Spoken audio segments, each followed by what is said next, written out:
The name of this week's episode is Chasing Headlines, something that Stephen Harper kept saying on Monday's federal leaders debate. He kept saying, you guys are, you can chase all the headlines you want. But we've also had an Alberta flare-up over the niqab debate. Everyone is accusing everybody of playing politics. Why is talking about not playing politics such good politics?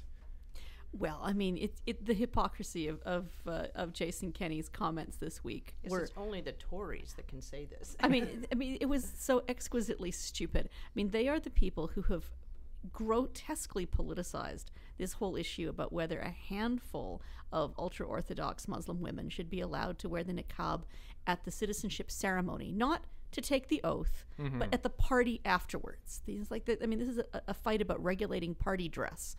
And the courts have told them time and again that they don't have the power to do that. Nonetheless, they've chosen to make the niqab a wedge issue, a dog whistle issue in this election, because it plays very well in Quebec, where there are a huge number of votes to be won away from Thomas Mulcair on this issue. So, I mean, the Harper Tories have politicized this to the nth degree. And then, in a remarkable act of two-faced hypocrisy, Jason Kenney accused Calgary Mayor Naheed Nenshi of politicizing the issue when Nenshi spoke out as Canada's most prominent Muslim public figure. Nenshi said that this was dangerous and divisive politics, and Kenney said, people like Nenshi are the only ones who are complaining about this, leaving open the question of people like Nenshi, how? Brown Muslim people? Calgary mayors. Yeah. Calgary mayors? Not old stock.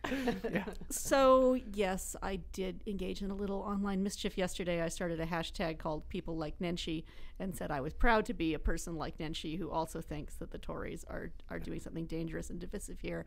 And I sort of walked away from my computer, and when I came back 35 minutes later, it was trending nationally, which for those of you who don't use Twitter will mean nothing, but made me, for a day at least, a Twitter rock star. So, and that's what we all aspire to. That's right, yeah. But, I have to say it gave me great satisfaction, not just because I got to be a Twitter rock star, but because clearly Nenshi's comments and my hashtag had struck a nerve with a lot of people across the political spectrum and across the country who are very uncomfortable with the way the Conservatives are using the niqab to sort of pander and to incite xenophobia. Yeah.